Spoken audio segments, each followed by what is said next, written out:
time once again for Remote Sales Live. Welcome back, everybody. I'm Jonathan Fisher. Great to have you back on the show with us. We are still experiencing many of the challenges created by the pandemic. For business development leaders, COVID's made their already tough job even harder. Many companies are finding that their phone-based SDR model has taken a beating, and in today's social selling world, managers are unclear how best to position their remote team of SDRs to be successful. Well, today's guest is the man to help us with this. For over 21 years now, Nick Capozzi has worked in the front lines of business development, leveraging his sales, team building, and leadership skills to generate hundreds of millions of dollars in revenue for several notable companies over the years. Most recently, Nick's skills as a marketing leader have caught the eye of multinational SaaS DemoStack, the world's #1 demo experience platform, where he works as the head of storytelling.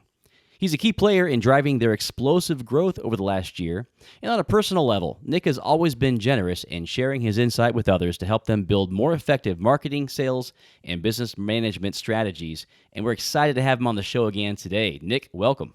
Did you have to say it was 21 years, Jonathan? You threw me off there. I feel a little bit old. Well, I was going to say he looks young, but it's been more than 2 decades. I went with different wording, so. I'll take it. It's okay. No, it's been a fun career. It's been a great career, but man, yeah, it has been. Actually, it's 22 years now. Oh my gosh. Okay. Stop dating myself. I'm just going to stop. I'll let you handle the show. I'll shut up. No, love it. That's why we love having you with us. This is your second time, and I trust it will not be the final time that you're a guest with us, Nick. To our audience, just a friendly reminder, we definitely going to save some time here in about a half an hour for some Q&A. Go ahead and start sending in your questions via chat, and we'll spend a little Ask Me Anything time with Nick after our main conversation. Also, I'll make everybody aware that Nick has an exciting launch of a podcast all his own called Go to Market This Week, launching this coming Monday the 10th. You can find that anywhere you like to go and get your podcast content. All right, so Nick, jumping in, I mean, maybe we could have you share just a little bit about what you're doing there at DemoStack before we get into the topic for the day. What's your day-to-day work look like right now? Absolutely. So I'm the head of storytelling, which translates to the marketing evangelist. So I do a lot of content, I do events, I throw parties, anything that kind of brings awareness to the brand. But then secondary to that, I also do a lot of social selling. So how do you take that brand awareness and then how do you actually turn that into booked meetings? And that's a big part of what I do. So what does it actually mean in terms of storytelling for booking meetings? I'm very fascinated by that. So they're kind of two different things, but I'll tell you about storytelling. Let's start with that. And I think what's really interesting is that I came from a very B2C environment in the cruise industry where we were selling high-end luxury goods. So how do I tell the story of a Swiss watch house if there's 15 other Swiss watch houses I also have to talk about in that same presentation? And that came, what I learned at that time was how do you tell a great story, right? How do you really differentiate and do something that's going to engage, but then keep people's attention. And then finally, if you tell a great story, you're more likely to get the call to action followed through on. So that's kind of how I look at it. I look at it as if you tell a great story, you're going to keep people more engaged. And by telling a great story, what you're trying to do is take someone who's in the audience right now. That's right. I'm looking at you and pull them onto your side, onto the stage. And if you do a good job of telling a great story, you'll do that. And if they feel that they're involved, they're more likely to become your champion. If they become your champion, you're more likely to get velocity throughout the entire sales cycle. That's really great stuff. Sounds like we have the topic for our next show already lined up. I'm ready. Put me in, coach. All right. You got it. Well, for today, we definitely want to dive in because I know this is a real felt need from talking to our audience members. We've had a lot of changes post-COVID, as I said in the intro, and one of those is that this phone-centric approach to putting in, SDRs, lock and load the data, get them burning through on those dialers, and getting some appointments on the calendar. It's just not having quite the leverage that it did. And many teams are finding that they're having to just discover some new ways to develop opportunity and keep the calendar filled with appointments. And obviously, social selling is one of the areas where that's getting a lot of attention. So why don't we lead off with what are some of the issues here with SDR-based business development in a post-COVID world? What do you see that it's a hit and a miss out there among business development leaders today, Nick? Well, I think what the pain is, Jonathan, is that one is the data correct? I mean, that's the first one, especially since COVID, right? Now you're trying to reach people on their cell phones. And then what's the etiquette of that? Are you comfortable calling someone on their cell phone? I don't mind taking a sales call, but I think that's a little bit different from that traditional picking up your phone at the office. And then frankly, I mean, there's been discussions that I've been involved in of like let's say is it okay to like cold FaceTime someone? I mean, that's the point that we're getting to. Hmm. And I think the more we become invasive in people's lives, the more that it separates the person, the individual you're trying to contact from their company. Hmm. So I think a lot of great ways to still be an effective seller through the B2B channel, through the company. And a lot of that has to do with social selling, which is a huge missed opportunity. But that's the first problem. The second problem is that there's just more products being sold.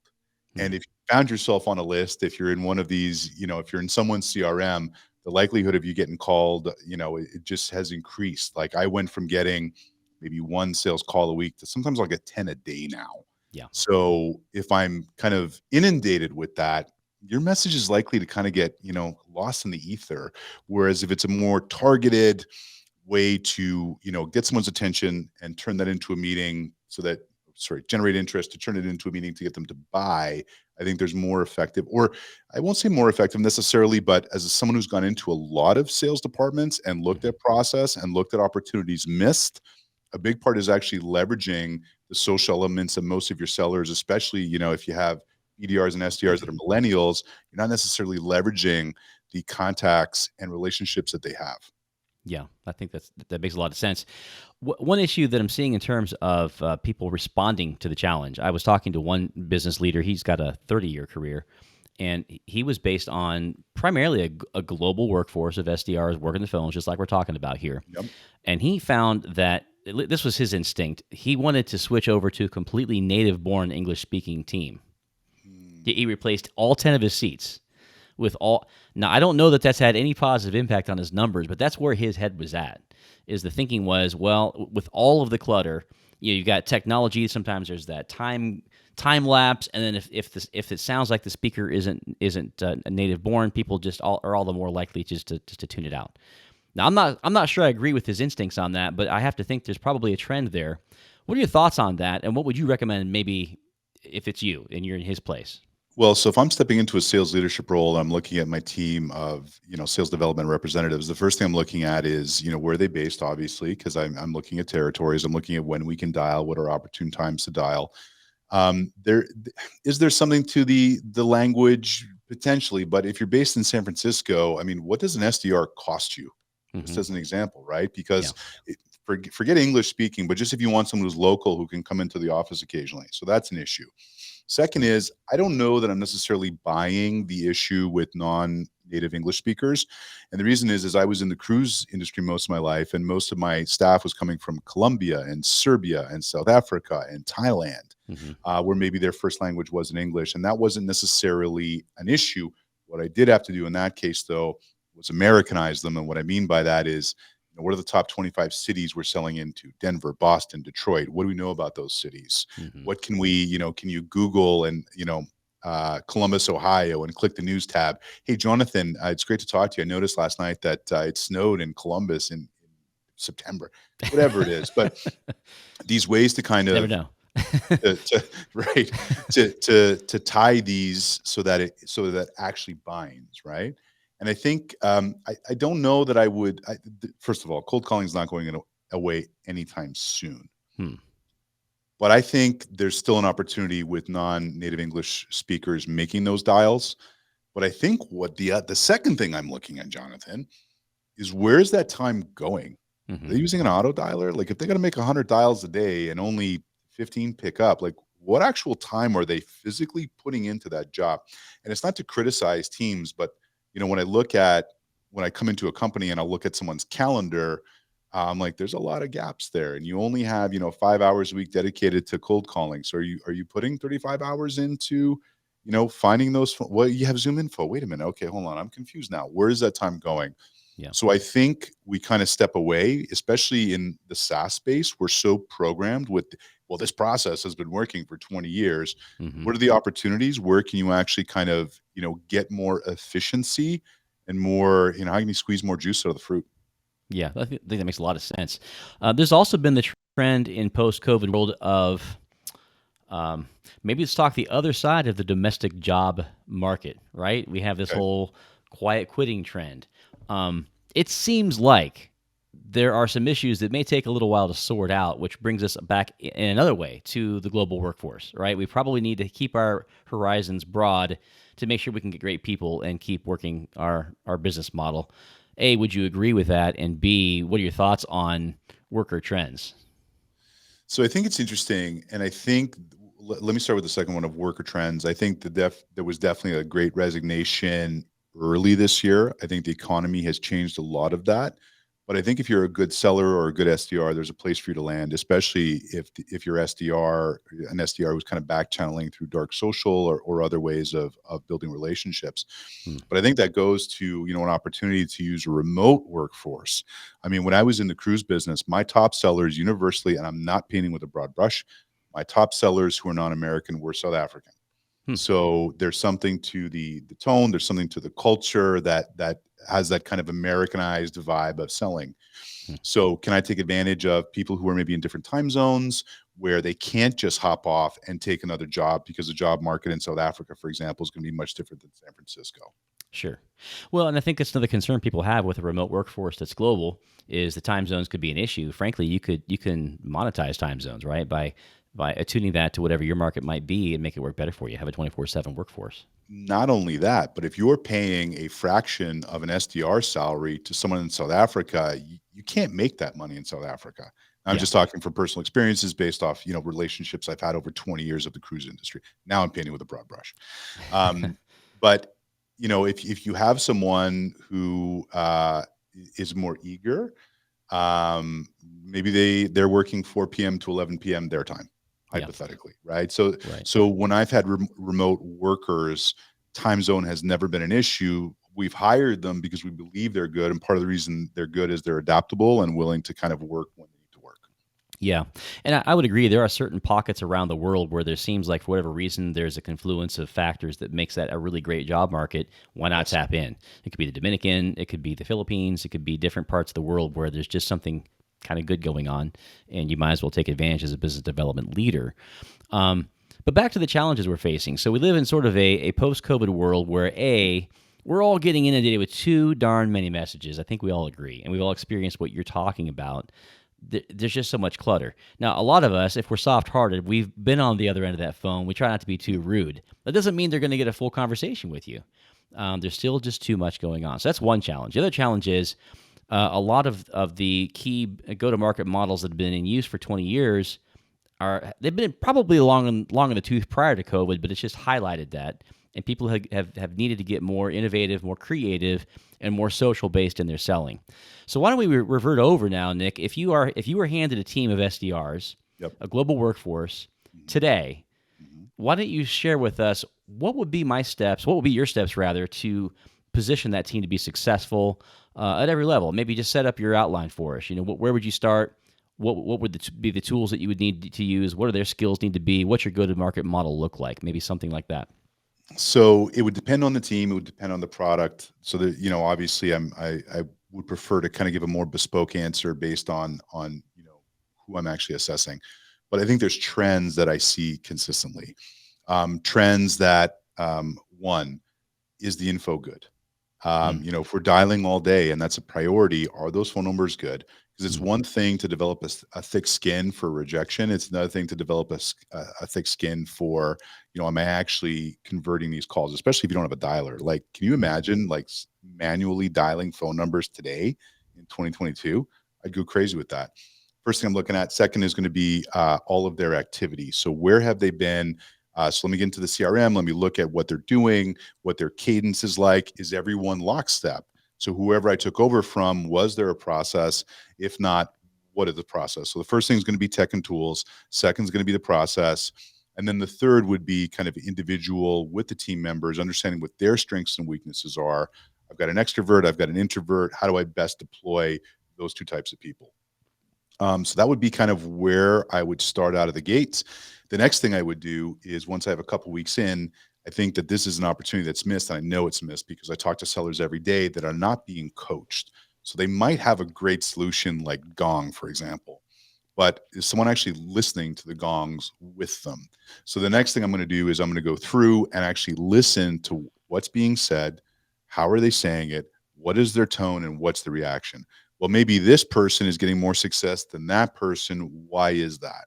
And then I can kind of drill down. Once I have all that information, I can formulate a really good plan. So I think that speaks to the first question, Jonathan, about what I'm looking at when I come in. I think opportunities missed is going to be social selling, which I know is a big part of what we're talking today. But that has been so missed. And I actually had a conversation earlier today with a senior VP of sales. And he told me his exact words were, I use a lot of old school techniques. I need to know what people are doing today to better take advantage of the team that I have. So if you are going to start that list, what are some of the main things where today's SDR has to have a finely honed skill set? So I think if you want to be a great SDR or you want to develop great SDRs, there's three key components from what I consider social selling. One is going to be content. For the sake of this conversation, we'll mostly float around LinkedIn, but it kind of spread out to different social. But LinkedIn is where a lot of our buyers are and a lot of our sellers are. Second is going to be communities. That is hugely untouched. That I have seen people social sell shocking numbers quickly through communities. We can drill down on that if you'd like. And then the third is going to be using video.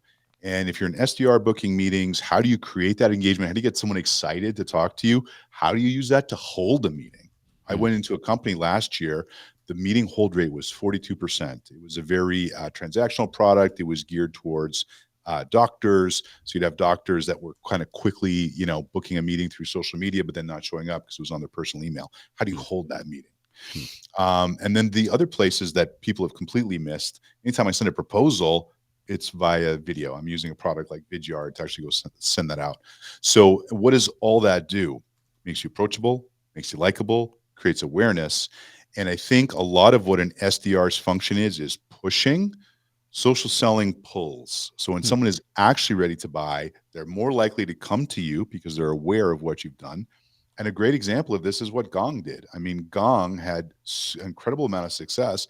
And what they did was they deployed their sales team to go out, and they were blessed to use social media at their discretion. A lot of it had to do with a lot of data that Gong was developing from conversational intelligence, which was kind of new to the market. So it was a great way to intro those conversations. But using a platform again like LinkedIn, and so I'll quickly go down a rabbit hole, which we can go down deeper, but there's also three ways that you can use social media. One is creating content, which everyone assumes is the first one, and they're correct, but a lot of people get stuck on that for a lot of reasons. The second is curating content. How can you be a news source for your ICP? And then finally is commenting on content and why that's so important. So those are kind of three newer ways that I think a lot of the dark social or a lot of groups that I'm part of where a lot of this is emerging, those would be three key pillars. So the 3 C's of social selling when it comes to content. The 3 C's of content on social: creating, curating, and commenting. Exactly. So that's all really good stuff. I think it's fairly clear from the titles: curating good content being a source of good news and information. Why don't you unpack each of those just a little bit further for our audience? So if I am going to create, let's start with that one. You can probably hit that out the shortest time frame.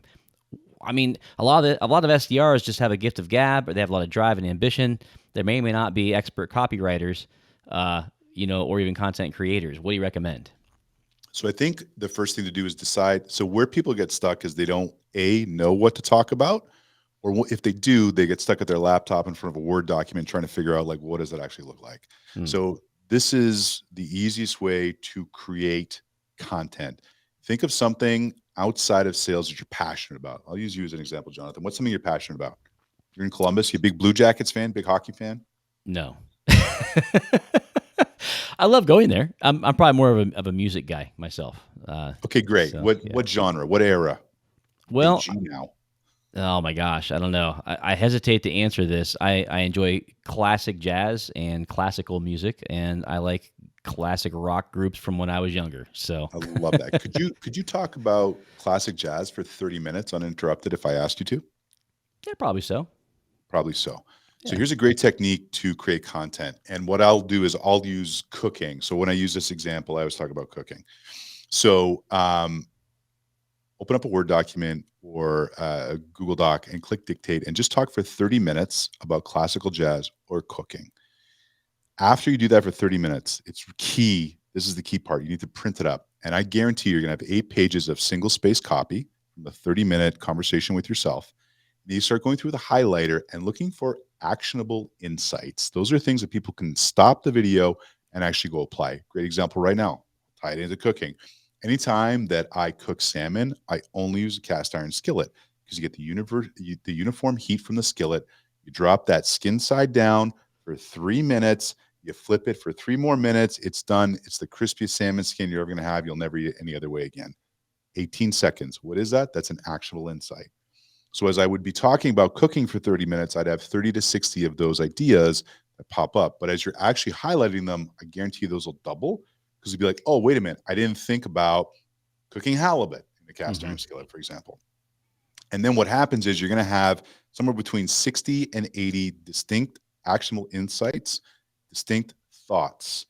Those now is 6 months worth of posts if you were talking about cooking. So it's the same thing about being an SDR. And if you're new to being SDR, your story of being new to an SDR can be the story.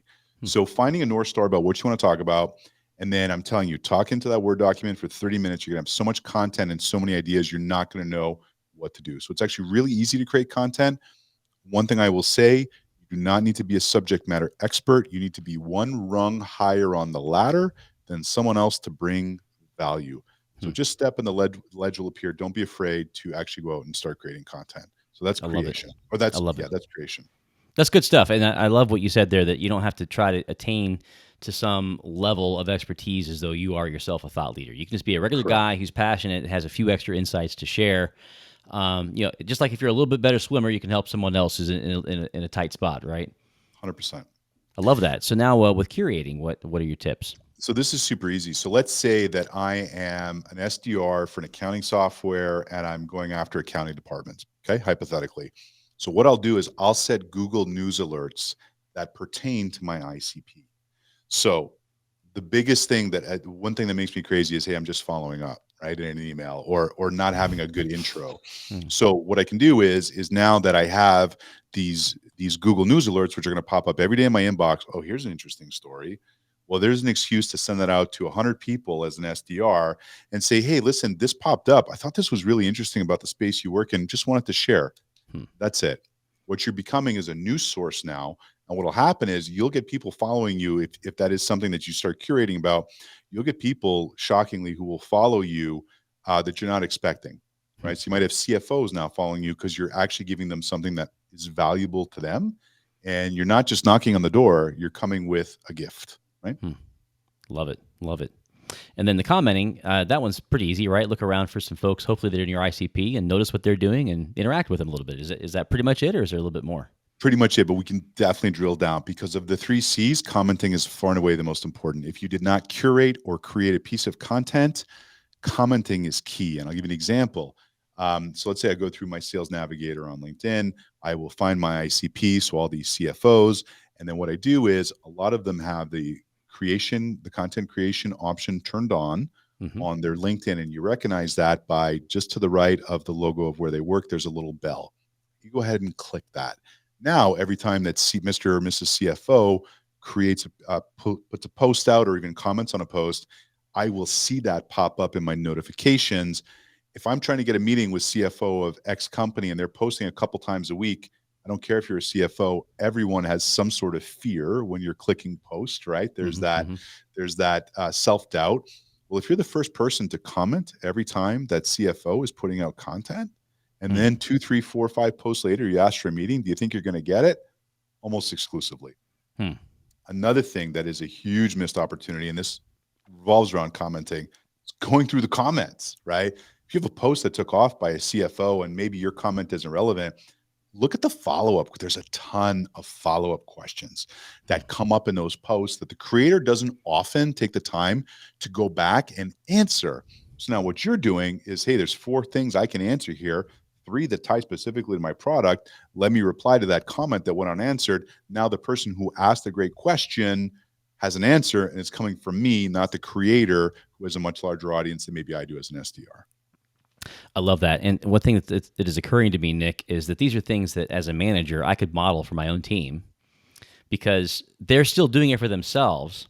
It's not like I have to we've talked with other guests on the show about if everything's too corporatized, it doesn't really have any leverage. It has to be an individual to another individual to really have any pull in LinkedIn space. And I love what you've given us today is something that I could train 10 other people to do myself, and we're all the more likely to get some results. Any other comments on that vein in terms of like things that obviously the Yes. company still needs to have its own voice, its own following, and so forth. But talk to us a little bit about the interplay as you see it corporate versus personal when it comes to making these social plays. So I think the personal, I think if I'm going to go back and like try, if I'm coming into a new organization, I'm going to try and replicate what Gong did. It was really more about, it was the personal individual, but taking this data that had been pulled by the company. But I think if you're about giving value, shining as little a light on the company as possible, buyers know what you're doing. Yeah. So if you're really out there giving like good faith, insights, I think there's a lot of value in that. Absolutely, without question. One more point I will make. I recently, a couple months ago, saw one of the best social sellers I've ever met leave a company where he had free reign to social sell, joined a new company where the CEO said, no, everything has to go through us. And what happened was they went from being a rock star to definitely a step down. So take the chance. I mean, there's, maybe the first couple, if you want to just take a peek at what's being, but don't, the biggest mistake leaders make is when they're comment or when they're suggesting what we should be putting out on social is that it's got to be about the company. It's not about the company. It's Yeah. about the individual. We're pulling, we're not pushing. Mm-hmm. Love that. Well, this is really great stuff, and it's blown by. I knew it would, Nick. You've always got lots of It's great always gems to fast, share John. every time we talk. I'd love to turn it over to you now as well. Let our audience know, how can they best follow you and continue to glean more insights as you share them? So definitely follow the demo stack. So now I'm gonna not drink my own Kool-Aid and tell you to do the opposite. Follow the demo stack page on LinkedIn. But the reason is we're launching a bunch of new content, which is going to be really topical to this and kind of everything in the go-to-market space. And that's going to be go-to-market this week. You'll find on your favorite podcast catcher. But there's going to be a lot of great clips and insights and interesting people that'll be on the demo stack LinkedIn page. So if you want to give us a follow, hopefully we'll give you content that you'd actually want to pay for, but it's free. Yeah, love it.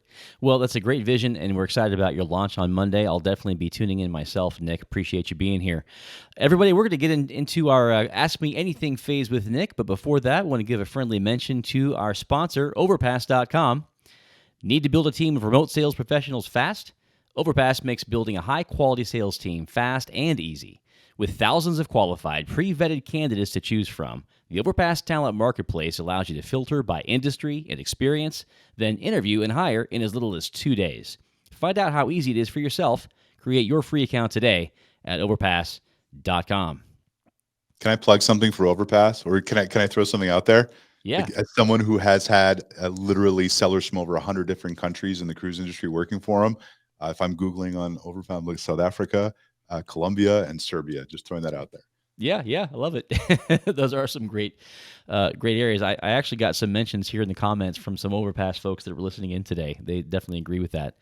All right, so let me, in no particular order here, we have from Suman. He's asking if sales leaders and SDRs still live on Excel sheets in CRM.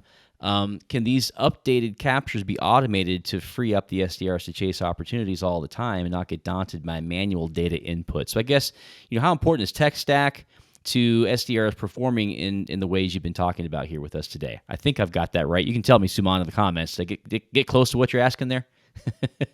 So I think the best way to look at it is that a tech stack is critical if you have the budget for a tech stack, right? And I think if I'm a sales leader, that's one of the questions I'm going in is, what do we have existing? What kind of budget do I have to add tools that maybe I'm comfortable with or I'm really good at using? What I will say is that If you're on an Excel spreadsheet, I mean, the HubSpot CRM, I believe, is free. So I would definitely be using some sort of CRM without question. But I think a lot of these, yeah, I mean, use something. If you can't use Salesforce, I'd use HubSpot, and then you can track everything through there. But a lot of the things I'm talking about, content, communities, using video, no tech required. I mean, you'd love to use a tool like Vidyard for your video as an example, but in general, all these things are just stuff that can be inputted as notes into your CRM. Sure. Um, we have so Suman, I'm going to allow him a follow up because he's got two good questions here. What are the key elements of an exceptional, highly effective product or solution demo when delivered virtually? So your storytelling angle is obviously going to be central to that, but maybe you could round that out a little bit further. Absolutely. So a demo is critical, right? This is when you're actually showing off your home, right? So your home's for sale and you're showing it off now. So Mm-hmm. I mean, there's nothing more important. You can do everything right and get to the demo and mess it up, and suddenly they're not interested anymore. And I think part of the problem with demos is that a lot of companies, especially if your product is complex, we're using sales engineers. There's a lot of dummy data. There's a lot of stuff that's being thrown in there. We don't really trust our AEs to kind of put together a demo quickly because they can't. Hmm. But if you tell a great story and you cross train both your sales engineering team and your AEs, SDRs as well, to give a great demo, there's no question that's important. It goes back to two of the things we mentioned earlier, which is one, using vivid imagery versus technical imagery, Hmm. and the second is I forgot it. It'll come back to me. But this is a great opportunity. I'll just quickly plug DemoStack, if I may. What we do is we clone the front end of your product without touching that back end data. So if you want to spin up a custom demo environment in just a couple minutes, you literally go to your product, you click everything that you want to show, you click clone, and in 2 minutes, your AE is ready out the door to go and give a great demo. Well, and after the way you just teed him up there, Suman, if you're looking for work, call Nick. He may have an open slot for you there at DemoStack. Just kidding. So Andrew asked an interesting story. We've all heard of the famous elevator pitch or the stadium pitch, as my mentor Chet Holmes used to call it. Do you feel like Yep. this new storytelling approach is kind of that's the new iteration of that? Is that today's elevator pitch? I don't. I actually I think so. My old company was called Sales Pitching, and one thing I've realized as I transitioned to tech space, I should have called it Sales Discovery, because it's not about pitching. What I think Hmm. a great story does is it makes you topical and it makes you top of mind. And I think brand stories, if it's a good one, the problem is that a lot of companies don't do storytelling well. Hmm. That's the issue. But I think if you step back and tell a great story, there's a startup. I don't know. I think they might still be stealth, so I might not mention it. But basically, it has to do with work-life balance. And the CEO told me the story of where he came up for the idea, and I said, "Stop! Don't tell me anything else about your company. Hmm. All I want you to do is tell me that story and then your call to action, because Hmm. that's such a great, powerful, poignant story. I'm sold, right?" Yeah. And Yeah. for me, who hears stories all day, it was so effective. Hmm. So if you're a product marketer telling a story, it might sound like a product marketer telling a story. But how does the founder tell the story? Hmm. Well, actually, here's a great example. Here's what Jonathan, our CEO and founder, I mentioned showing your home before. Showing your product with dummy data is like showing your home off without being staged, right? Hmm. If you stage your home, people can come in who are looking to buy and are much more, they're better able to connect the dots themselves of what this lived in home might feel like. Yeah, for sure. That makes a lot of sense. That sounds like you have a really good marketing advantage there. We've talked often in our program about not just trying to pitch benefits and features and all of that. I still see most companies are doing that. They're They leading with their do. features and benefits, and they're assuming that their audience knows what they need. So it's important, do you think, to get in touch with pain? And this is my own personal add-on question. And how, if I already know you're going to say yes to that, so then how, if so, how does that interact with storytelling? Because the story is its own thing, right? How did I come across this thing? How can you interweave those two things? Since we know pain, according to Jay Abraham, motivates action ninefold over the desire for a benefit. Well, the answer is great discovery. And that's probably one of the biggest areas of weakness of most sellers that I talk to is doing great discovery. Here's a great follow if I can plug someone on LinkedIn, Charles Mulbauer, one of the best out there for discovery. Definitely worth a follow. But if you ask great questions, you find the pain point, right? If you're not asking great questions, or if you're pitching, right, you're not finding pain points. What you're doing Mm, is you're making assumptions, right? The right. sale needs to be individualized. People need to really understand, why as a CFO, I really need this accounting software. You do that by asking great questions. You have the answer now, you have the pain point. Now you can have a few different avenues of stories that you could go down depending on the pain points, but it's to be much more tailored to that conversation. Well, and it sounds to me too like the place for the storytelling to really shine is going to be at the point of the spear in terms of your Yes. marketing, right? Because storytelling is the art of drawing people in. You said at the start of our conversation today, Nick, when you hear a good story, you kind of lean in, if you're the listener. And I think that's probably the power of bringing this approach into our marketing efforts. If I have a really great offering, the last thing I need to talk about is features and benefits because, man, it's part of the clutter. But if I have a cool story, hey, I get a listener, and Right. maybe that positions us for another conversation. Now it's probably my turn to become the listeners. That's kind of my words for what I think I heard you just saying. Would you agree with that? So I do, but I will have a caveat in that there is something still to we don't want to get too much on the product led growth side, right? Because we are talking about sellers and SDRs and stuff like that today. So, a great marketing story for a PLG product is great. A great marketing story for something that isn't necessarily set up for product led growth leads now to that pull to the SDR, Mm-hmm. who most SDRs that I talk to are doing a lot of discovery more Mm-hmm. than I think ever before. So, if they are doing that, okay, it's one thing to get the meeting, but then, like, if you're a sales leader, all right, listen to that conversation. What are the questions they asking? Are they on the right track? Because little tiny tweaks make a big difference in discovery. Yeah, love it.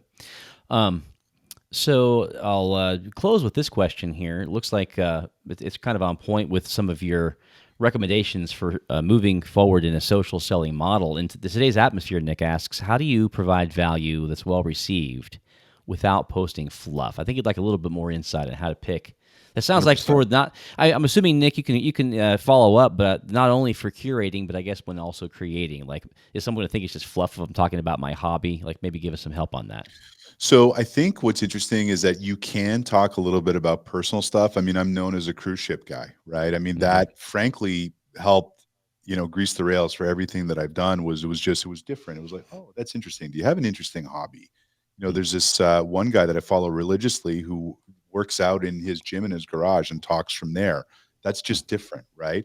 But Michael, to avoid fluff, I'm a big fan of death to fluff, is actionable insight. What's something that's actually usable, right? Mm-hmm. So you can talk about weightlifting in your garage, but if I'm going to talk technical stuff now, what's a story that actually, you know what? I read that post or I watched that video. I press the stop button and I can actually go implement that strategy immediately, right? Commenting on LinkedIn. That's actionable insight because with the 3 tips I gave you earlier, that's something you can get off this and go right onto LinkedIn and apply those today. Someone told me that when I started this 2 years ago, and actionable insight has been a flag that I've carried.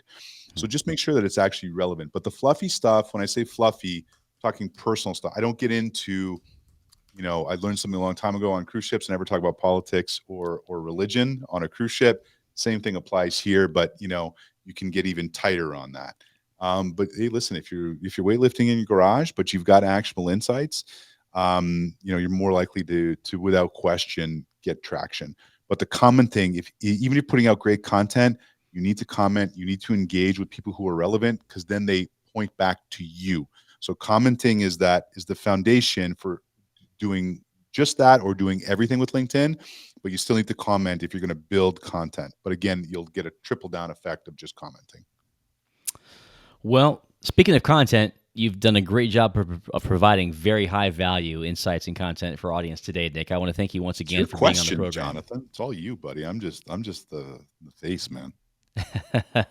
Well, you're invited back in the next time. We'll go deeper on storytelling. Sound like a plan? Done. You just call me. I'm here for you, pal. All right, my brother. Well, to all of our audience, we all always love and appreciate you being with us as well. Please make sure to share.